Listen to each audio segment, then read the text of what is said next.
نحمده ونصلي على رسوله الكريم اما بعد فاعوذ بالله السميع العليم من الشيطان الرجيم بسم الله الرحمن الرحيم قال الله تبارك وتعالى في كتاب الكريم ان الله وملائكته يصلون على النبي يا ايها الذين آمنوا صلوا عليه وسلموا تسليما اللهم صل على محمد وعلى آل محمد كما صليت على إبراهيم وعلى آل إبراهيم إنك حميد مجيد اللهم بارك على محمد وعلى آل محمد كما باركت على إبراهيم وعلى آل إبراهيم إنك حميد مجيد رب اشرح لي صدري ويسر لي أمري واحلل عقدة من لساني يفقهوا قولي ربنا آتنا في الدنيا حسنة وفي الآخرة حسنة وقنا عذاب النار ربنا آتنا من لدنك رحمة وهيئ لنا من أمرنا رشدا لا الہ الا انت سبحانک انی کنت من الظالمین حسبنا اللہ ونعم الوکیل یا حی یا قیوم برحمتک استغیث لا حول ولا قوة الا باللہ العلی العظیم۔ رمضان المبارک کا چاند دیکھنا۔ نبی اکرم صلی اللہ علیہ وسلم نے کئی مقامات پر جو آپ کی احادیث ملتی ہیں صحاح ستہ کے اندر، ان کا نچوڑ اور ان کا جو جز ہے وہ یہی نکلتا ہے کہ شعبان کے مہینے کو شمار کرو، یعنی جو مہینہ اس وقت گزر رہا ہے اس کی تاریخوں کا دھیان رکھو، اور جب اس کی 29ویں تاریخ ہو جائے تو اس کی شام کو آسمان میں چاند کو تلاش کیا جائے۔ البتہ اگر چاند نظر آ جائے تو صبح کو روزہ رکھیں، اور اگر چاند نظر نہ آئے تو کسی ایسے ایمان والے کی گواہی جو باشرع ہو اس کی گواہی کو لیں، اور اس پر جو ہے وہ اس بات کی گواہی دے کہ میں نے چاند دیکھا ہے، تو پھر اس پر روزہ رکھیں۔ اور اگر ایسا کوئی ثبوت نہ پایا جائے اور چاند دکھائی بھی نہ دے تو روزہ نہ رکھیں، کیونکہ نبی اکرم صلی اللہ علیہ وسلم نے ارشاد فرمایا کہ روزہ رکھو چاند دیکھ کر،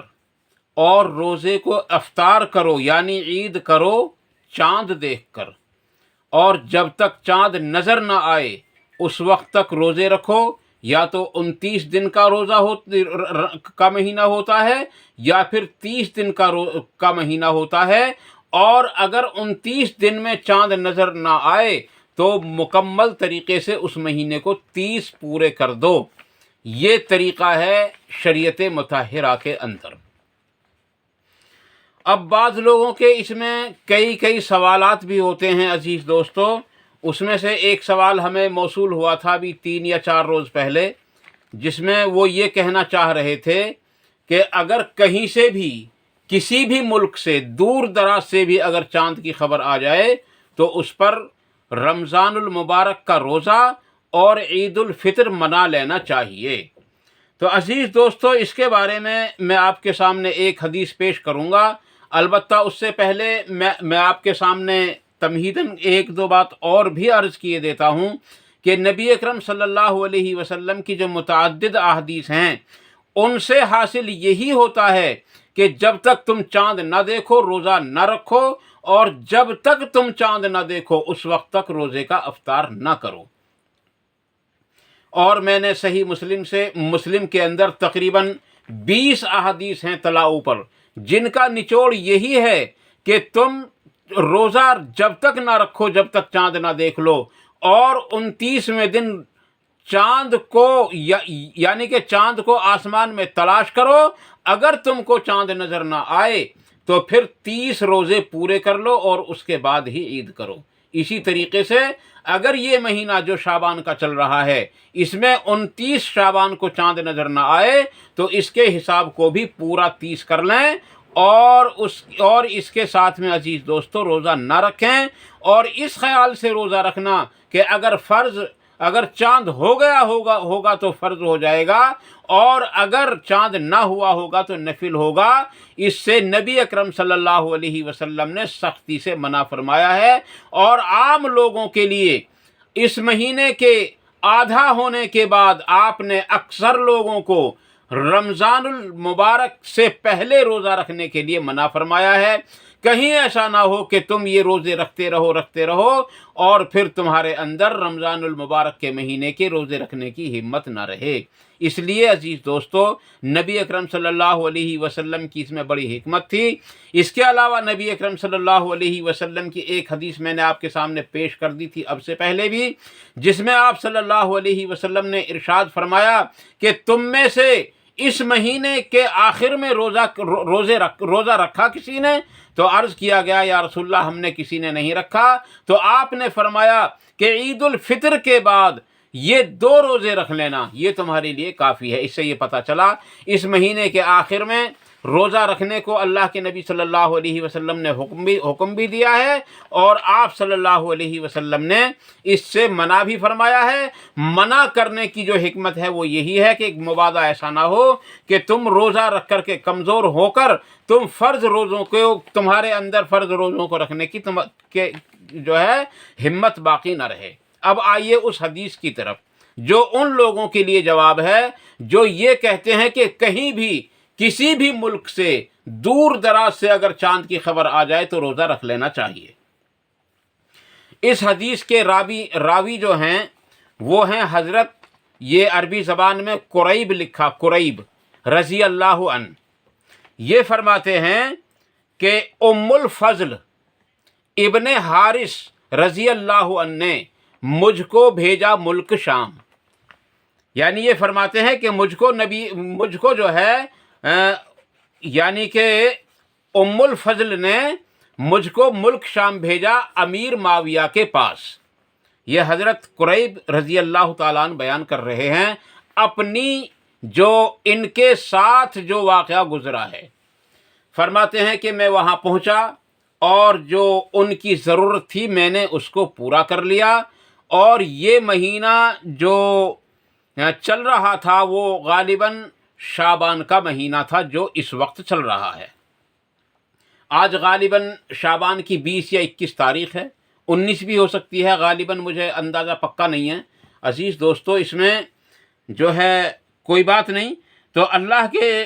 نبی صلی اللہ علیہ وسلم کے جو صحابہ تھے وہ ایک ایک بات کو اس طریقے سے مانتے تھے جس طریقے سے اللہ کے نبی صلی اللہ علیہ وسلم نے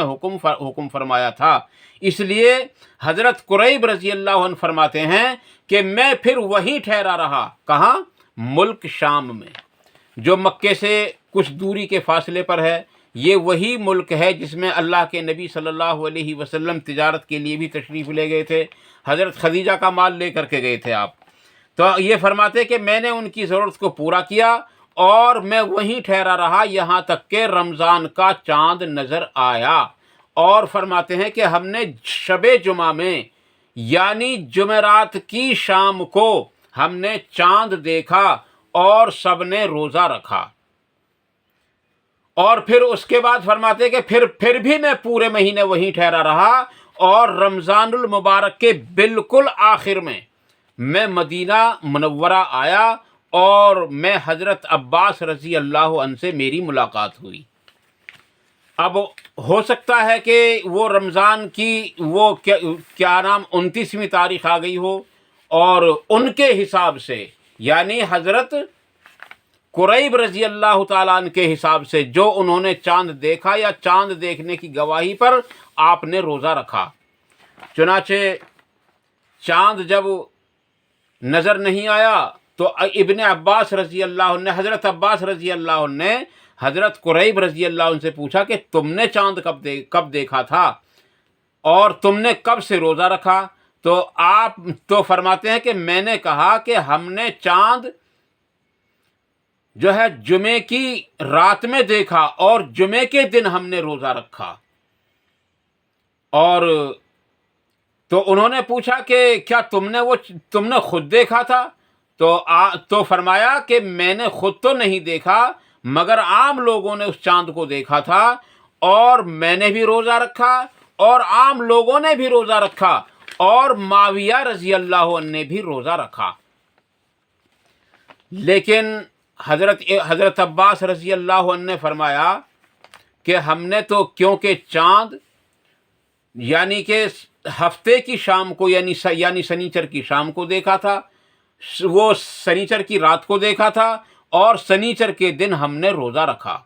جمعے کی شام کو ہفتے کی رات میں چاند دیکھا گیا تھا وہاں مدینے کے اندر۔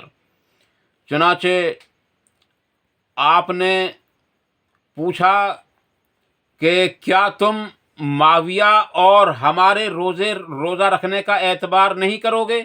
تو انہوں نے جواب دیا کہ ہم اس کا اعتبار کیسے کریں؟ اگر ہم اس کا اعتبار کریں گے تو نبی اکرم صلی اللہ علیہ وسلم کے حکم کی مخالفت ہوگی، کیونکہ نبی اکرم صلی اللہ علیہ وسلم نے ارشاد فرمایا کہ چاند جب دیکھ لو اس کے بعد روزہ رکھو اور جب چاند دیکھ لو تو اس کے بعد افطار کرو۔ ہم کو اللہ کے نبی صلی اللہ علیہ وسلم نے اسی طریقے سے حکم دیا ہے۔ تو اصل بات یہ ہے عزیز دوستو، اگرچہ ایک بہت بڑی جماعت اس میں جو ہے متفق ہے اس بات پر کہ پوری دنیا کے اندر ایک ہی عید ہو اور ایک ہی دن روزہ ہو اور ایک ہی دن شب قدر ہو اور ایک ہی دن عید الاضحیٰ ہو اور جتنی تاریخیں ہیں وہ سب ایک ہی دن ہوں، تو عزیز دوستو یہ بڑا مشکل ہو جائے گا کہ ایک ہی دن تمام دنیا کے اندر چاند نظر آ جائے،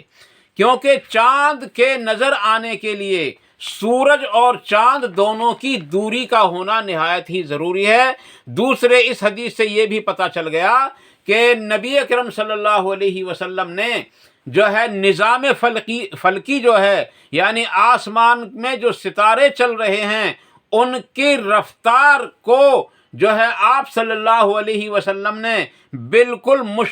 مسترد کرتے ہوئے فرمایا کہ اس کا بھی اعتبار نہیں کہ کون ستارہ کہاں چل رہا ہے، البتہ جب تک تم چاند نہ دیکھو اس وقت تک روزہ نہ رکھو اور جب تک تم چاند نہ دیکھ لو اس وقت تک عید بھی نہ کرو۔ آپ صلی اللہ علیہ وسلم نے مثال دے دے کر فرمایا اور صحابہ کرام نے مثال دے دے کر سوال کیا، یا رسول اللہ ہم پڑھے لکھے نہیں ہیں، ہم حساب لگانا نہیں جانتے، ہمیں آپ آسان طریقہ بتلا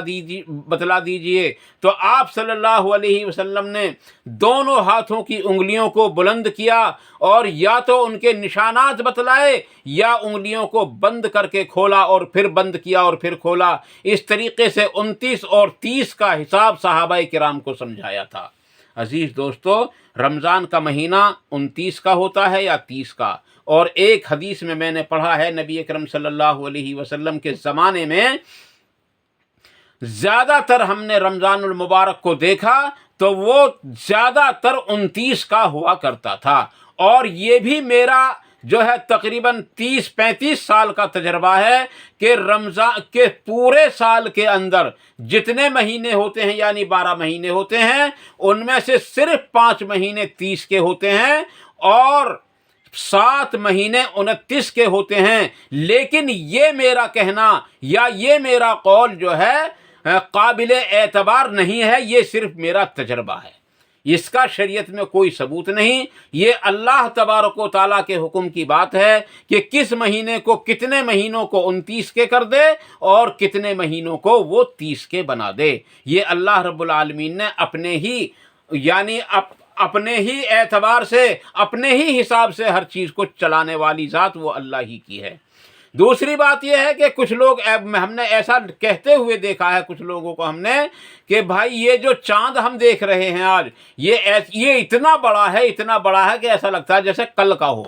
تو عزیز دوستو، اس کا جواب یہ ہے کہ میں نے 1 یا 2 حدیثوں کے اندر ایسا پڑھا ہے کہ نبی اکرم صلی اللہ علیہ وسلم نے ارشاد فرمایا کہ ایسا نہ کہو، کیونکہ چاند کا چھوٹا ہونا اور بڑا ہونا یہ اللہ تبارک و تعالیٰ کی طرف سے ہوتا ہے۔ اور ایک حدیث میں ہے کہ قرب قیامت میں لوگ اس طرح کہا کریں گے کہ بھئی یہ جو ہم چاند دیکھ رہے ہیں یہ آج کا نہیں بلکہ ایسا لگتا ہے جیسا کل کا ہو۔ تو تو عزیز دوستو اس چیز سے بھی پرہیز کریں اور اپنے روزوں کو جو ہے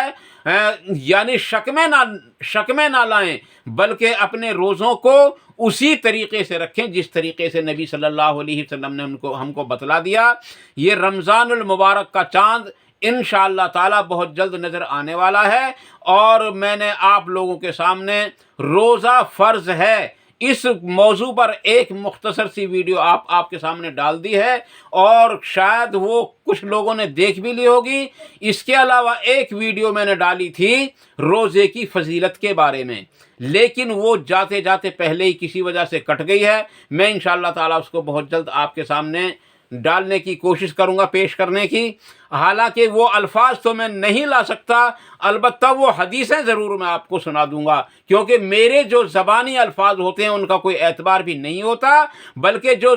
زبان سے میری سے حدیث نکلتی ہے اور نبی اکرم صلی اللہ علیہ وسلم کا فرمان ہوتا ہے، میں اسی کا اعتبار کرتا ہوں، اور آپ کو بھی اسی کا اعتبار کرنا ہے۔ اور اگر کسی کو اس حدیث کے اندر شک ہو تو وہ حدیث کا حوالہ بھی مجھ سے لے سکتا ہے۔ البتہ